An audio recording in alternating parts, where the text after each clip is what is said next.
I woke up at 5:30 in the morning to the deafening sound of a snowplow scraping against asphalt, which was odd because my driveway was gravel. I stumbled out of bed, my wife Wendy still asleep beside me, and made my way to the front window of our house in Keene, New Hampshire. What I saw made my blood pressure spike instantly. A massive yellow plow truck with Pinewood Estates, HOA, emblazoned on the side was systematically pushing enormous banks of snow directly into my driveway entrance, creating a wall that had to be at least 4 feet high. My name is Colin Peterson, and I am a paramedic with the Keene Fire Department. My personal vehicle, a specially equipped SUV that I use for emergency response calls when I am on standby, was currently trapped behind what looked like an avalanche deliberately placed across my driveway. This was not just an inconvenience.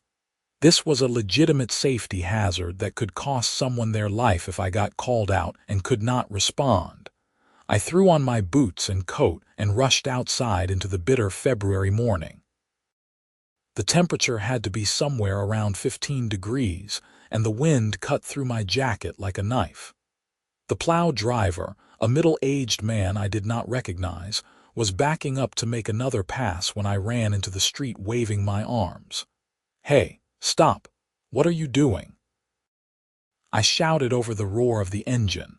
The driver rolled down his window and looked at me with an expression of complete indifference. "Just following orders, buddy. HOA wants the main roads cleared and the snow has to go somewhere. You just blocked my driveway completely." "I am an emergency responder. I need to be able to get out at any time." He shrugged. "Take it up with the HOA. I am just doing what they pay me to do." Before I could respond, he rolled up his window and continued down the street, pushing more snow into other driveways as he went. I stood there in the freezing cold, staring at the mountain of snow that now imprisoned my vehicle.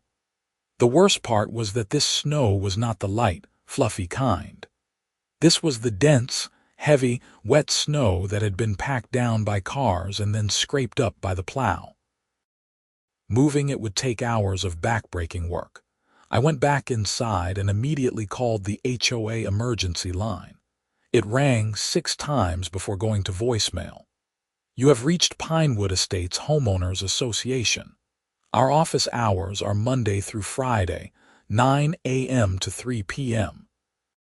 Please leave a message and we will return your call within 2 business days." 2 business days. I could not wait 2 business days. I had a shift starting in 3 hours, and I was on emergency callback for the next 48 after that. I left a message anyway, trying to keep my voice calm and professional, explaining the situation and the urgent need to have my driveway cleared immediately. Wendy came downstairs wrapped in her bathrobe, her dark hair still messy from sleep. "What is all the commotion?" I gestured toward the window. "The HOA decided to plow all the street snow directly into our driveway. I cannot get my vehicle out." She looked outside and her eyes widened. "Oh my God, Colin, that is insane. What are you going to do?" "I am going to start shoveling, I guess." I do not have much choice. For the next 2.5 hours, I shoveled snow in the dark, pre-dawn cold. My back ached, my shoulders burned, and my fingers were numb despite my gloves. I managed to create a narrow path just wide enough for my SUV to squeeze through, but barely. The entire time I worked, I fumed about the situation. We had lived in Pinewood Estates for 2 years, and the HOA had been a constant source of frustration. But this was beyond the pale. By the time I finished, I had exactly 20 minutes to shower, change, and get to the station. I made it with 5 minutes to spare, but I was exhausted before my shift even began. My partner, Jake, noticed immediately. "You look like hell, man. Rough night." I told him about the snow situation while we checked our equipment. His expression darkened. "That is actually illegal, you know. Blocking emergency vehicle access. If something had happened and you could not respond, the HOA could be liable. Hell, they might even face criminal charges if someone died because of it. I left a message, but who knows when they will call back. Document everything, Jake advised. Take photos, keep records of all your communications. If this becomes a pattern, you might need to take legal action. I took his advice seriously. When I got home that evening, I took extensive photographs of my driveway and the snow banks on either side. I also wrote down a detailed account of everything that had happened, including the time, the plow driver's response, and the amount of time it had taken me to clear enough snow to leave. The next morning, I received a call from the HOA office. The woman on the other end introduced herself as Barbara Mitchell, HOA president. Her voice had that particular tone that I had come to associate with people who enjoyed wielding small amounts of power over others. Mr. Peterson, I am returning your call about the snow plowing situation. Yes, thank you. As I explained in my message, the plow driver blocked my entire driveway yesterday morning. I am an emergency medical responder and I need to have clear access at all times.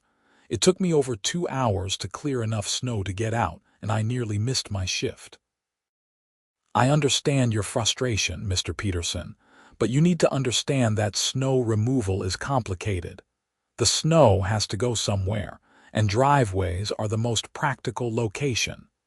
Every homeowner in Pinewood Estates faces the same situation. This is not about convenience, Miss Mitchell. This is about life safety. If I receive an emergency call and cannot respond because my vehicle is blocked in, someone could die. I appreciate your concern, but the HOA has made its snow removal policy very clear in the community guidelines. All homeowners are responsible for clearing their own driveways after the main roads have been plowed. There are no exceptions. I felt my jaw clench. I have read the guidelines. They say nothing about the HOA deliberately blocking driveways or about emergency vehicle access requirements. The policy is the policy, Mr. Peterson. If you have further concerns, you are welcome to attend the next HOA board meeting on the 15th of next month. Next month? That is 3 weeks away. Those are our regular meeting times. Now, if you will excuse me, I have other calls to return. She hung up before I could respond. I stood there holding my phone, disbelief and anger warring inside me. This woman clearly did not understand or did not care about the seriousness of the situation. I decided to take a different approach. I called the Keene Fire Department Administrative Office and spoke with Chief Morrison. I explained the situation, and he listened carefully. You are right to be concerned, Colin. This is a code violation.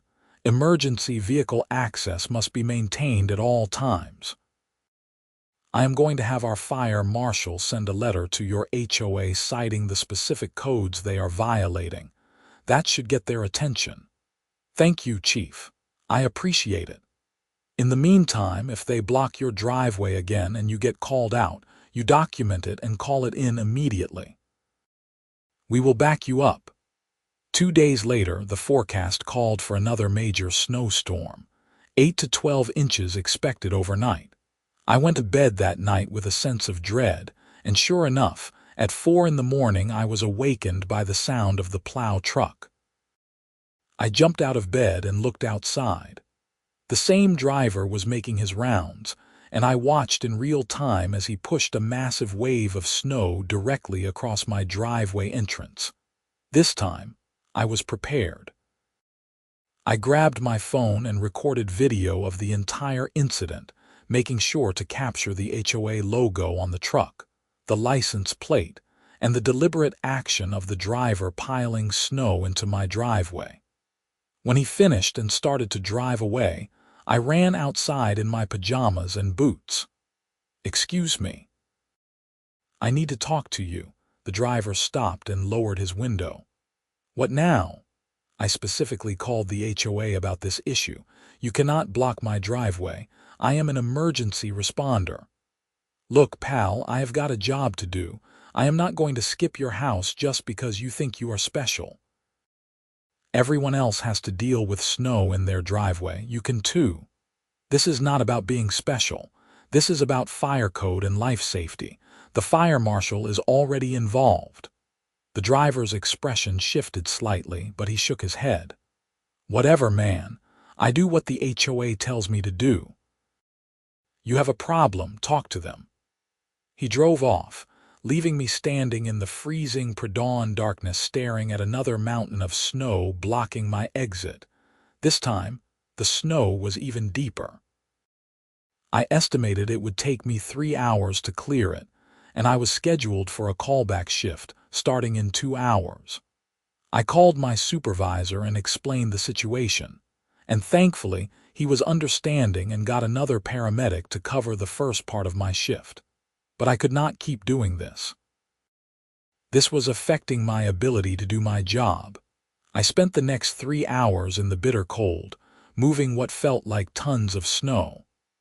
My back was screaming by the time I finished, and I had worked up a sweat despite the frigid temperature, which meant I was now both wet and cold.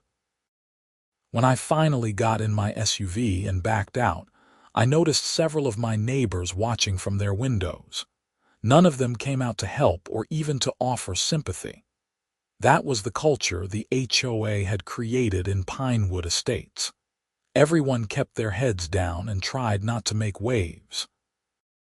Later that day, I received a letter from the HOA via certified mail. I opened it with Wendy looking over my shoulder. "Dear Mr. Peterson," it began. "It has come to our attention that you have been harassing our contracted snow removal personnel and interfering with their duties. This behavior is unacceptable and constitutes a violation of Pinewood Estates Community Guidelines Section 7.3, which prohibits behavior that disrupts community services or operations.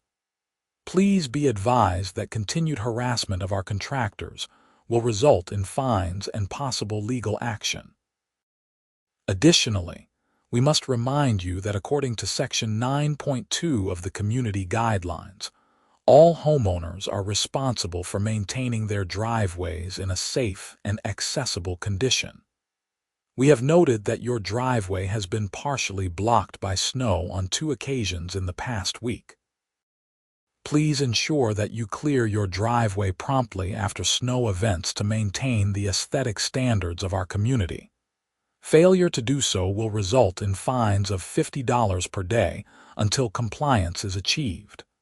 Sincerely, Barbara Mitchell, HOA President. I read the letter twice, unable to believe what I was seeing. They were threatening to fine me for not clearing the snow that they were deliberately plowing into my driveway. This was beyond absurd. This was malicious. "This is insane," Wendy said, echoing my thoughts. "They cannot fine you for something they are causing. Apparently they think they can." I pulled out my phone and called Chief Morrison again. I explained the latest development and read him the letter. "That is retaliation," he said immediately.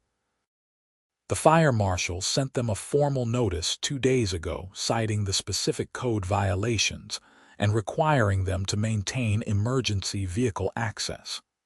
Not only are they ignoring it, but they are now threatening you for reporting the violation. This has gone beyond a simple dispute. "You need to talk to a lawyer, Colin. A lawyer. Chief, I cannot afford a protracted legal battle with the HOA. You might not have to. A lot of times, a strongly worded letter from an attorney is enough to make these HOA boards back down.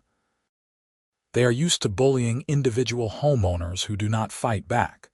But if you have legal representation and documentation of their violations, they will usually fold.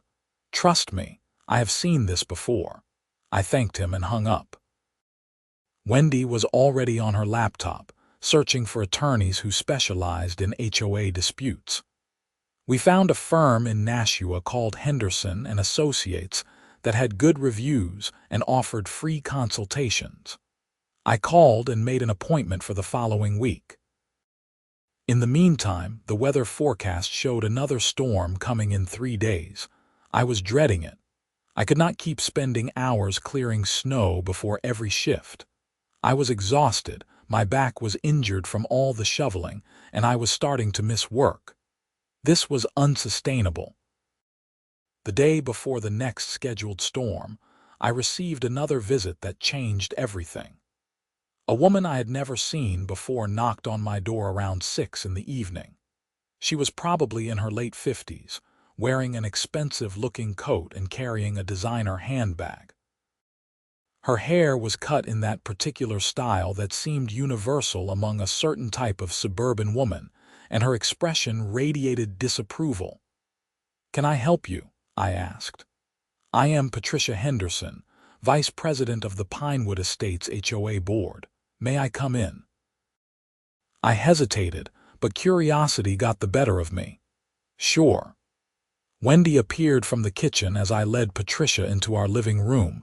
She did not sit down when I gestured to the couch, instead standing with her arms crossed. "Mr. Peterson, I am here to discuss the ongoing issues we have been having with you regarding snow removal." "Issues you have been having with me? I think you have that backwards. You have been harassing our contractors, making unreasonable demands, and now you have involved the fire department in what is essentially a private community matter. This behavior needs to stop."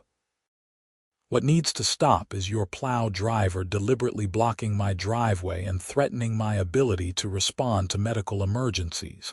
I am a paramedic. Lives are at stake." Patricia waved her hand dismissively. "Everyone thinks their situation is special. Everyone has somewhere they need to be. But we have to think about the community as a whole, not cater to individual demands. This is not a demand. This is the law. The fire marshal has already sent you a notice of violation. We have reviewed that notice with our attorney, and we believe it is unenforceable. The fire code applies to public streets, not private community roads. Pinewood Estates is a private community, and we have the right to manage our snow removal as we see fit." I stared at her, stunned by the audacity. "You think fire code does not apply to you because these are private roads?" "That is correct. Our attorney has been very clear on this point." "Your attorney is wrong. Fire code applies to all residential areas regardless of whether the roads are public or private. Emergency vehicle access is not optional." Patricia's expression hardened. "Mr. Peterson, I did not come here to debate fire code with you. I came to inform you that the HOA board has voted to levy fines against you for failure to maintain your driveway and for harassment of our contractors. The total fine as of today is $300.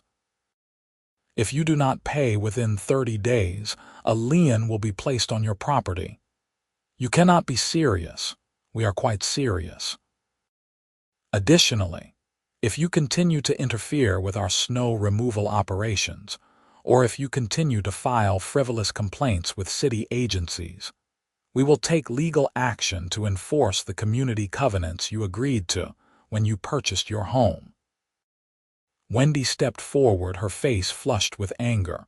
"This is harassment. You are deliberately causing the problem and then fining him for it. That is extortion." Patricia turned her cold gaze on Wendy. "This is none of your concern, miss. It is Mrs. Lewis, and this is absolutely my concern. This is my home, too. Then perhaps you should encourage your husband to be more cooperative with community policies." Patricia pulled a document from her handbag and placed it on our coffee table.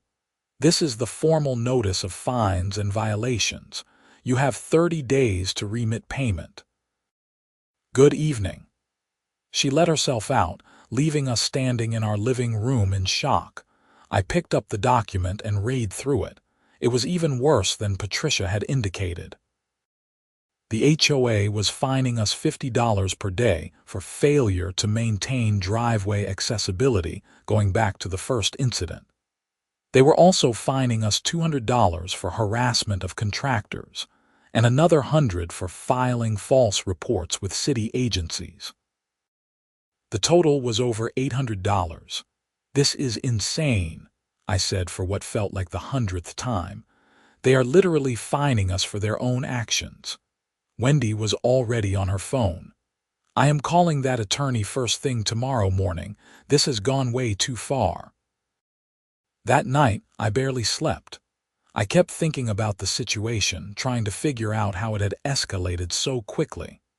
We were not troublemakers. We paid our HOA dues on time, kept our property neat, followed all the community rules. But the moment I had pushed back on something that was genuinely dangerous and illegal, the HOA had declared war. The next morning, Wendy called Henderson and Associates and explained the urgency of the situation. They agreed to see us that afternoon. We drove to Nashua together, and I brought all my documentation: photos, videos, the letters from the HOA, the notice from the fire marshal, and the fine assessment. The attorney, Robert Henderson, was a man in his early 60s with sharp eyes and a no-nonsense demeanor.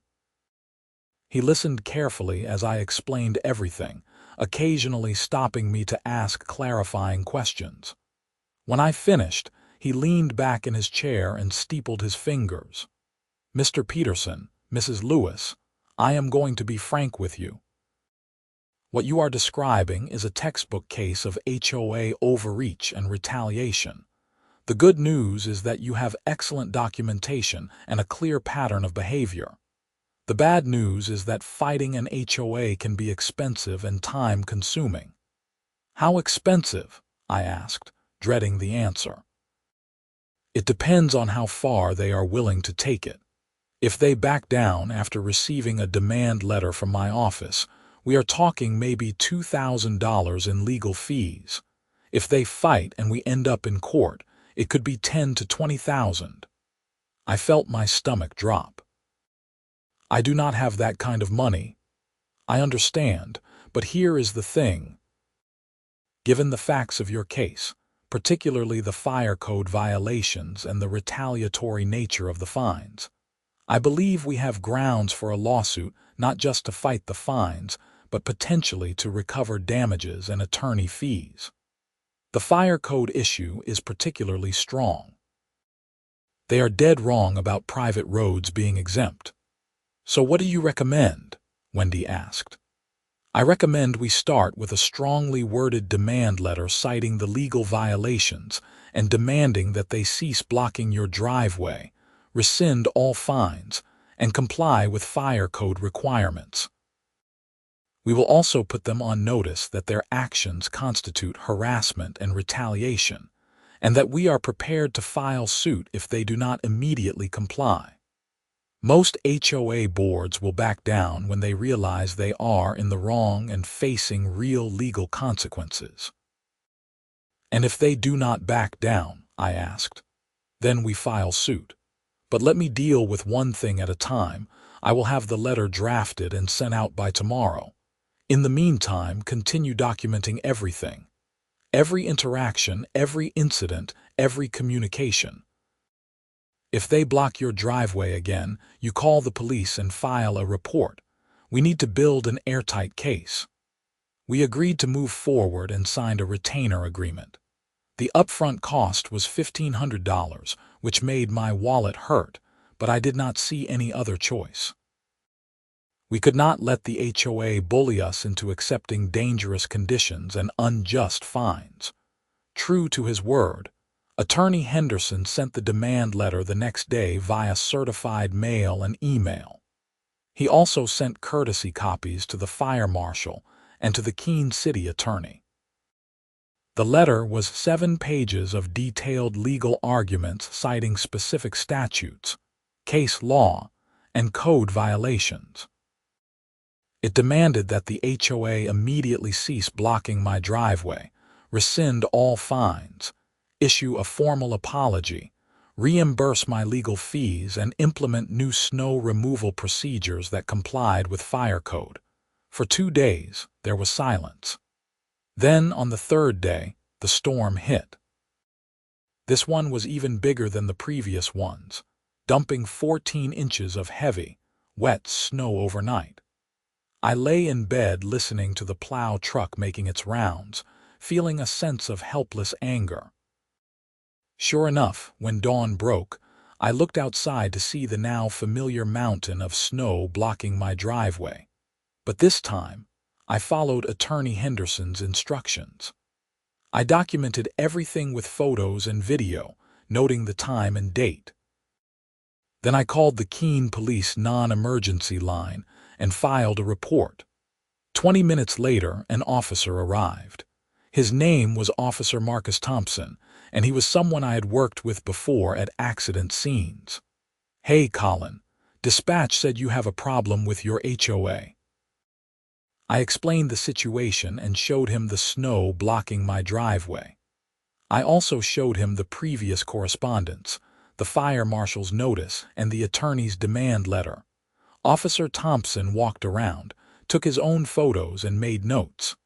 "Yeah, this is definitely a problem. Blocking emergency vehicle access is a code violation. Plus, given the ongoing dispute and the attorney letters, this could be considered harassment or even reckless endangerment. Can you do anything about it? I can file a report, which you will want for your legal case. I can also have a talk with the HOA board. Sometimes people take things more seriously when the police get involved. I would appreciate that." Officer Thompson spent another 20 minutes documenting everything, then left to continue his patrol. I spent the next 3 hours shoveling snow again, missing another callback shift. My supervisor was getting frustrated, and I could not blame him. This situation was affecting my reliability, which in emergency medicine is everything. Later that afternoon, I received an email from Barbara Mitchell. The subject line was "Final Warning." My hands were shaking as I opened it. "Mr. Peterson, your continued harassment of the HOA board and our contractors has now escalated to involving law enforcement in a civil matter. This is absolutely unacceptable. The HOA board has voted unanimously to take the following actions. 1. Increase your fines to $200 per day for every day your driveway remains in violation of community standards. 2. File a formal complaint with the Keene Fire Department regarding your misuse of your position to harass community volunteers. 3. Pursue legal action to enforce our rights under the community covenants, including potentially seeking an injunction to prevent you from further harassment. We strongly suggest you retain legal counsel if you have not already done so. This matter will not be resolved in your favor." I forwarded the email to Attorney Henderson immediately. He called me within the hour. "Colin, this is actually good news for us." "How is any of this good news?" "Because they are digging themselves into a deeper hole. This email is evidence of continued retaliation and harassment. The threat about filing a complaint with your employer is particularly problematic for them. That could be considered tortious interference with employment. We have more than enough now to file suit. I am going to draft the complaint today, and we will file by the end of the week. What about the snow situation? There is another storm forecast for this weekend. I am going to seek an emergency temporary restraining order. It is a long shot, but given the life safety issues and the documented pattern of behavior, a judge might grant it. That would legally prohibit them from blocking your driveway while the case is pending. 2 days later, we were in Cheshire County Superior Court for an emergency hearing on the temporary restraining order. Attorney Henderson had filed a comprehensive complaint alleging violations of fire code, harassment, retaliation, and intentional infliction of emotional distress. The HOA was represented by their attorney, a slick-looking man named Gregory Walsh, who had probably never shoveled snow in his life. Judge Elizabeth Warren, no relation to the senator, listened to both sides present their arguments. Attorney Henderson presented all our documentation, including the photos, videos, and communications. He also had a written statement from Chief Morrison about the importance of emergency vehicle access and the potential life safety consequences of the HOA's actions. Attorney Walsh argued that this was a simple contract dispute about HOA policies, and that the court should not interfere in the internal governance of a private community. He claimed that I was being unreasonable and demanding special treatment that other homeowners did not receive. Judge Warren asked several pointed questions, particularly about the fire code issues and the retaliatory fines. When Attorney Walsh tried to argue that fire code did not apply to private roads, the judge actually interrupted him. "Counsel, are you seriously arguing that fire and life safety codes do not apply simply because roads are privately owned? That is clearly not the law in New Hampshire." Attorney Walsh backpedaled quickly, but the damage was done. After about an hour of arguments, Judge Warren made her ruling. "I am going to grant the temporary restraining order. The plaintiff has demonstrated a clear threat of irreparable harm given his occupation as an emergency medical responder, and the documented pattern of the HOA blocking his driveway. The defendant HOA is hereby ordered to cease plowing or placing snow in a manner that blocks the plaintiff's driveway. The HOA must also ensure that the plaintiff has at least a 10-foot clear path for vehicle access at all times. This order will remain in effect pending a full hearing on the merits. That hearing is scheduled for March 15th. Are we clear, counsel?" Both attorneys acknowledged the order. I felt a wave of relief wash over me. Finally, someone with authority had recognized how serious this situation was, but my relief was short-lived. That weekend, the forecasted storm arrived right on schedule. I stayed up, watching through the window as the snow fell steadily. At 3 in the morning, I heard the familiar sound of the plow truck. I grabbed my phone and went to the window, ready to document any violation of the court order. The plow driver, the same man as before, came down our street. He slowed as he approached my house, and for a moment I thought he was going to comply with the court order. But then, in a move that was so deliberate it could only be intentional, he angled his plow and pushed a massive wave of snow directly into my driveway, even bigger than before. He then backed up and did it again, creating a wall of snow that had to be 5 feet high. I was already calling 911 as I ran outside. The plow driver saw me and actually seemed to accelerate, hurrying away down the street. A dispatcher answered, and I quickly explained that someone was violating a court restraining order and blocking emergency vehicle access. Within 10 minutes, 2 police cars arrived, lights flashing. Officers Thompson and another officer I did not recognize got out and surveyed the scene. I showed them the court order and the video I had taken of the plow driver deliberately blocking my driveway. "This is contempt of court," Officer Thompson said grimly. "Who is the plow driver? Do you know his name?" "No, I have never gotten his name, but he is contracted by the HOA. We are going to need to talk to the HOA board president. Do you have contact information?" I gave them Barbara Mitchell's phone number and address. Officer Thompson made a call, and I could hear Barbara's irritated voice on the other end, even from several feet away. "Miss Mitchell, this is Officer Thompson with the Keene Police Department. We have a situation that requires your immediate attention. There is a court order in place prohibiting your HOA from blocking a resident's driveway, and that order was just violated within the past half hour. We need you to come to the property immediately to address this situation." There was more back and forth, but eventually Barbara agreed to come. While we waited, a third police car arrived. This one contained a sergeant, a woman named Diane Rodriguez who had worked in Keene for over 20 years. "Talk to me about what is going on," she said after introducing herself. I explained the entire situation from the beginning.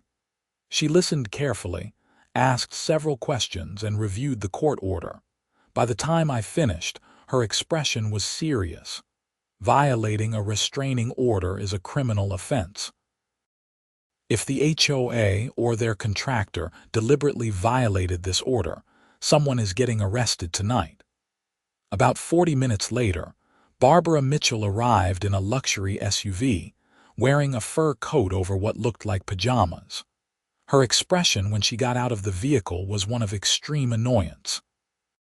"This is ridiculous," she said immediately. "Officer, I was sleeping.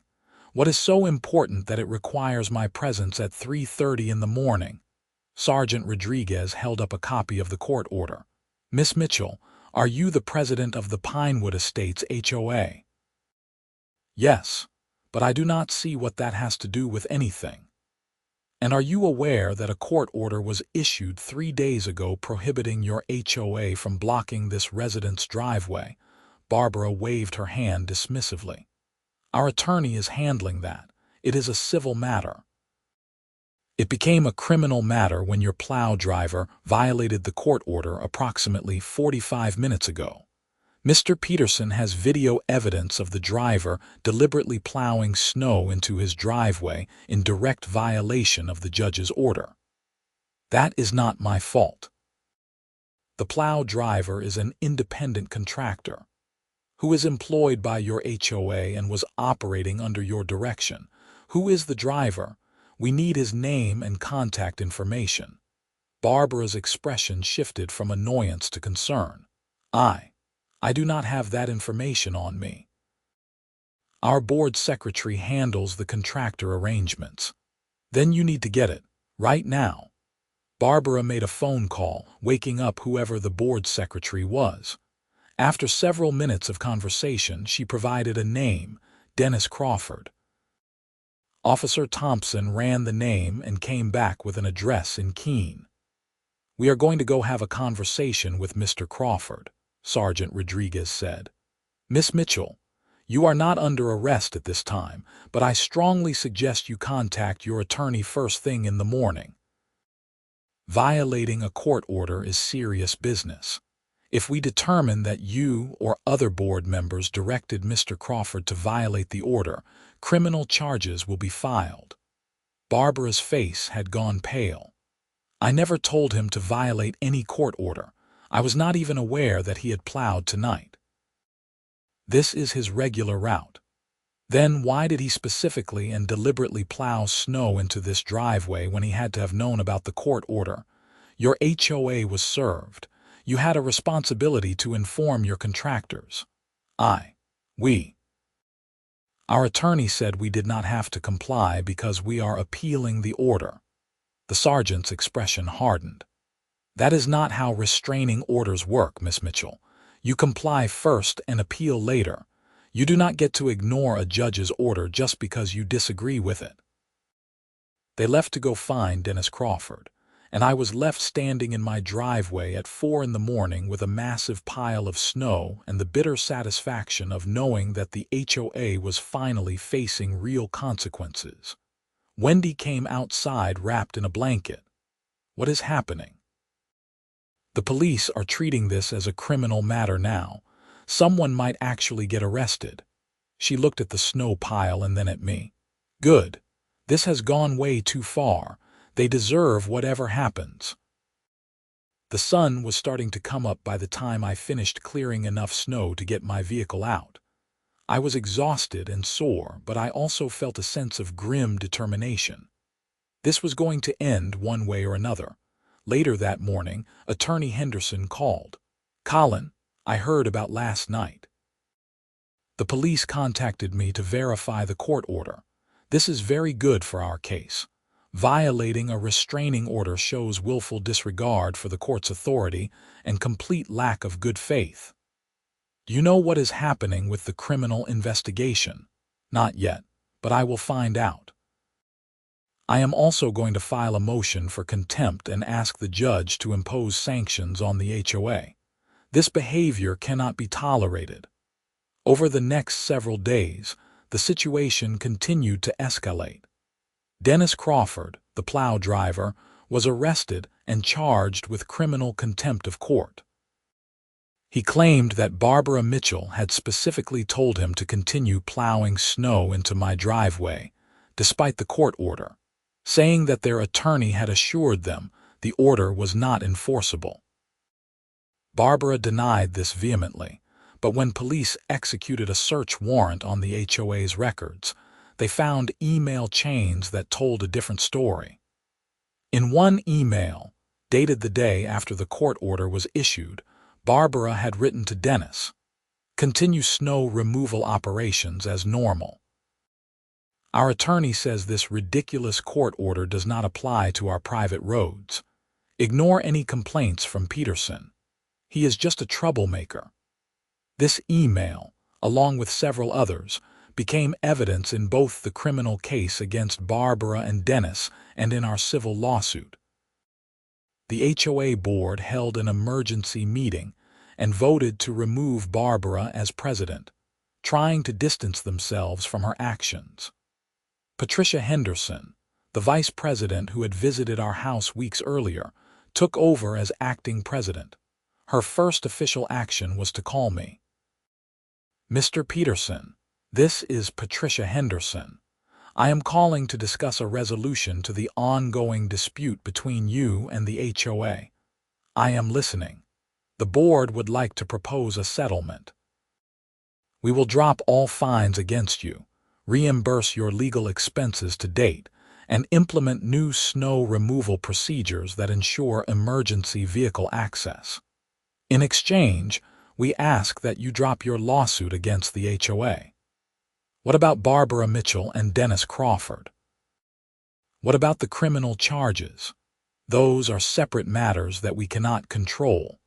But as far as the civil dispute between you and the HOA, we would like to resolve this amicably." I told her I would discuss it with my attorney and get back to her. When I called Attorney Henderson, he was skeptical. They are trying to minimize their liability. The problem is, your case has expanded beyond just the snow removal issue.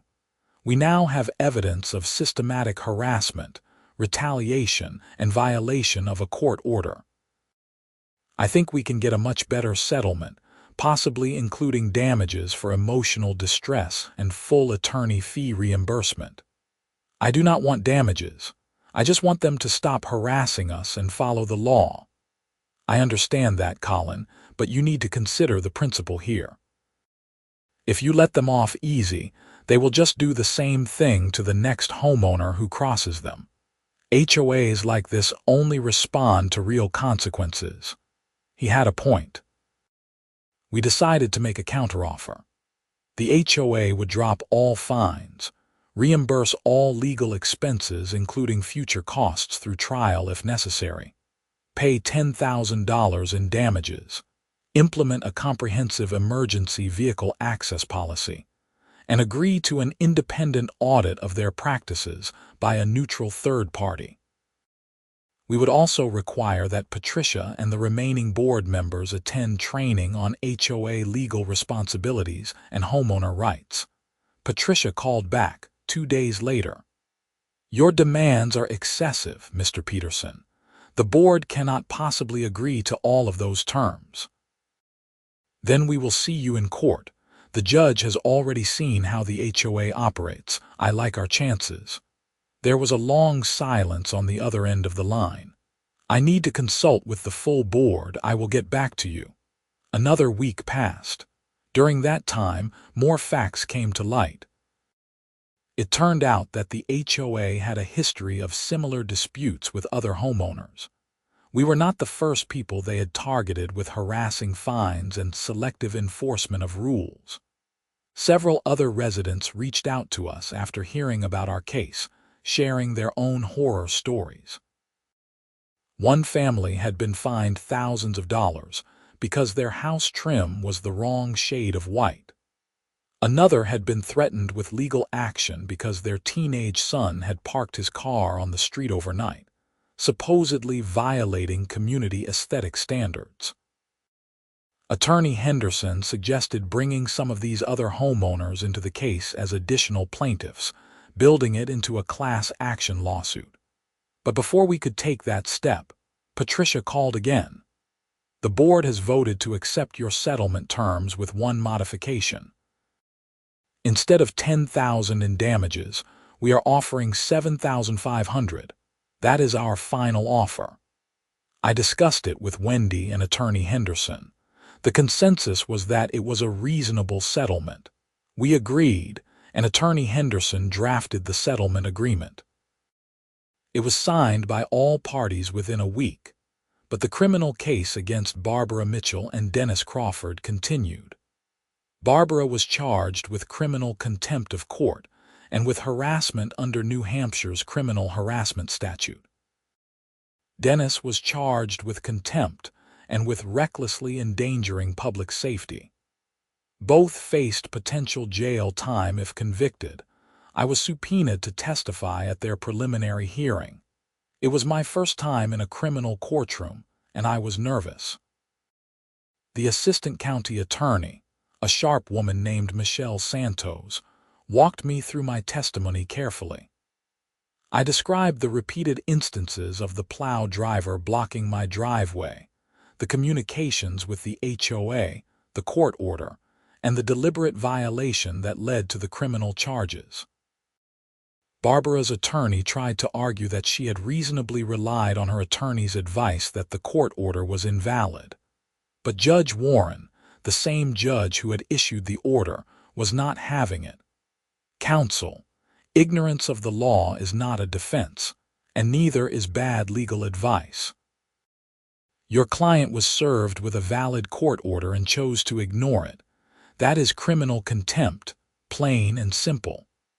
Both Barbara and Dennis were bound over for trial.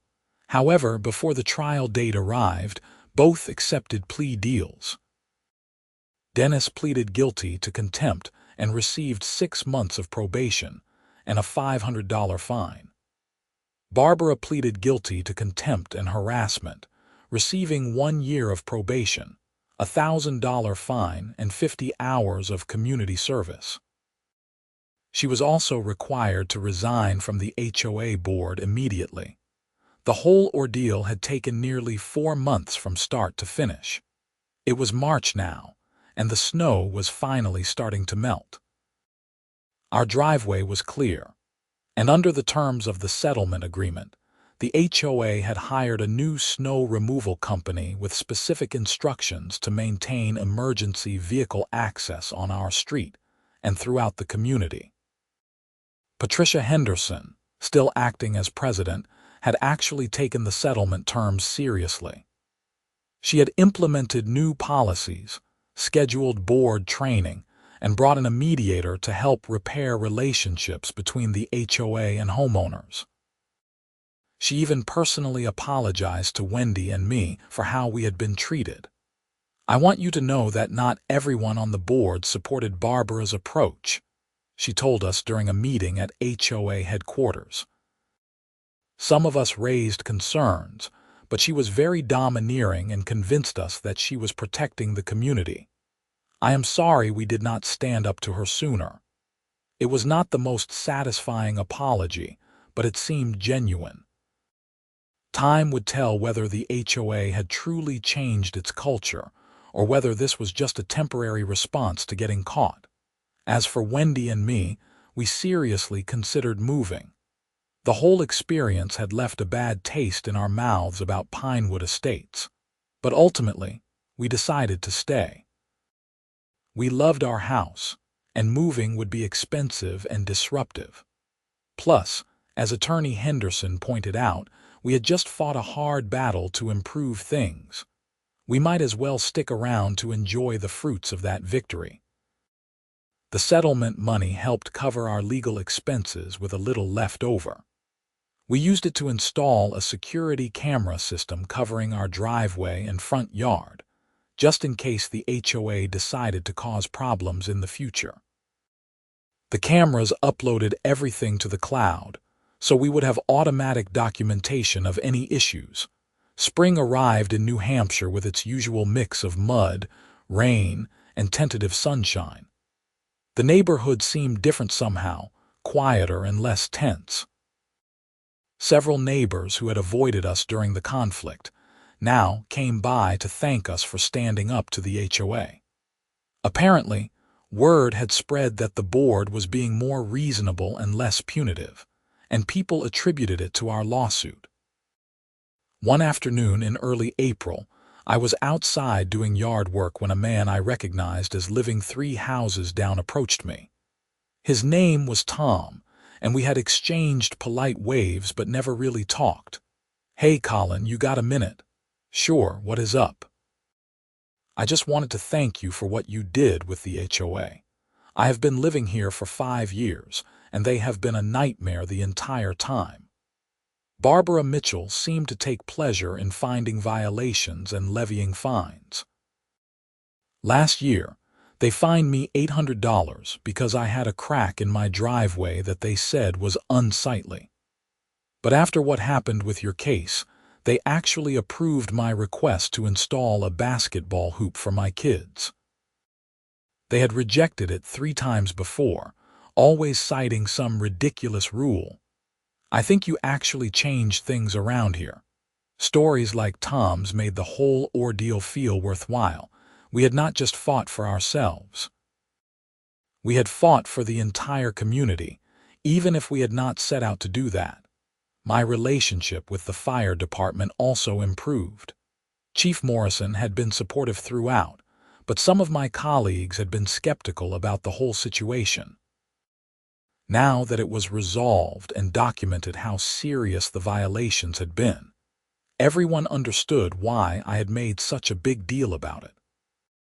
In fact, the fire department used our case as a training example for other departments in the region about the importance of maintaining emergency vehicle access and how to handle HOA interference.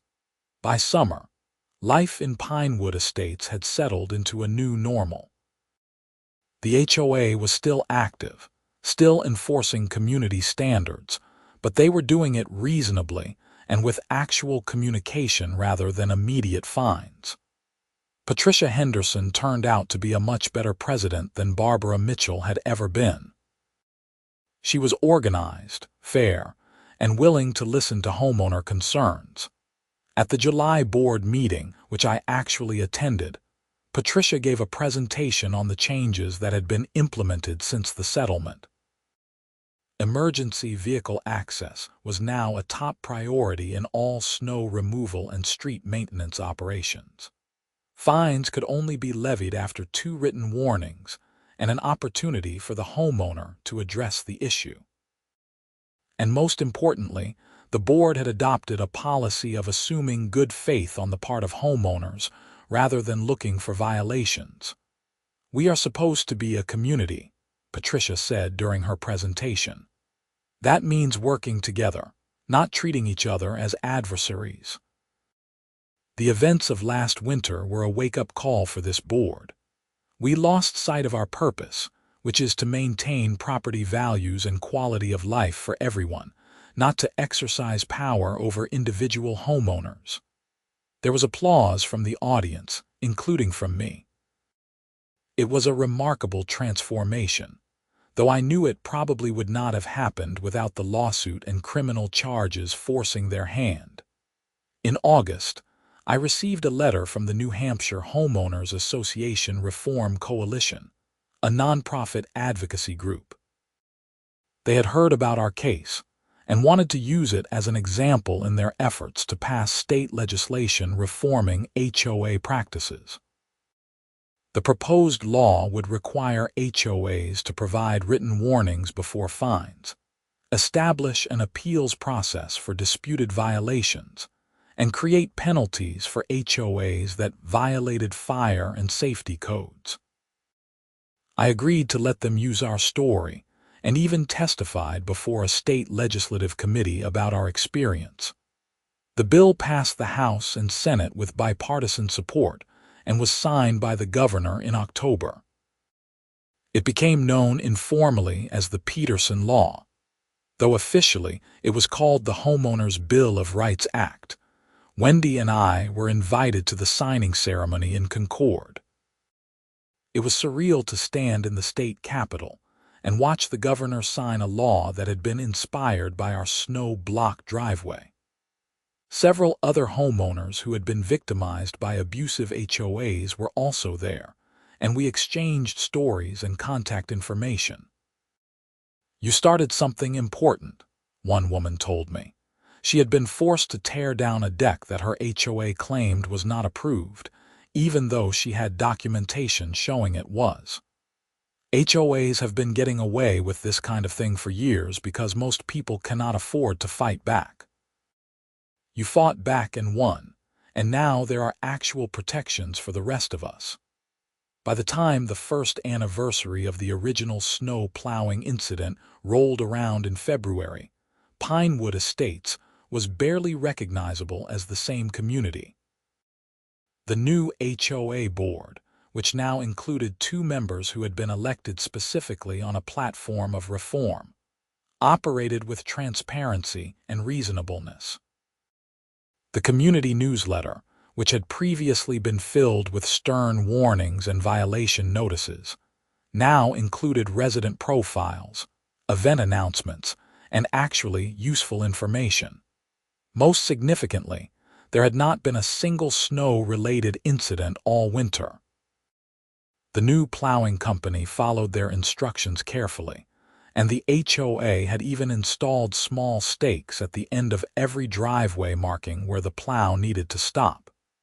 It was a simple solution that should have been implemented years ago. Wendy and I hosted a small gathering at our house to celebrate the anniversary and to thank everyone who had supported us through the ordeal. Attorney Henderson came, as did Chief Morrison, Officer Thompson, and several neighbors. Even Patricia Henderson stopped by briefly to express her appreciation for our patience as the HOA worked to rebuild trust. "I know it does not erase what you went through," she said, "but I hope you can see that real change has happened. This is a better community now because you refuse to be bullied." Looking back on the entire experience, what struck me most was how a relatively small issue had escalated into something much larger because people in positions of power refused to listen or admit they were wrong. If Barbara Mitchell had simply acknowledged the problem and adjusted the plowing procedures after my first call, none of the rest would have happened.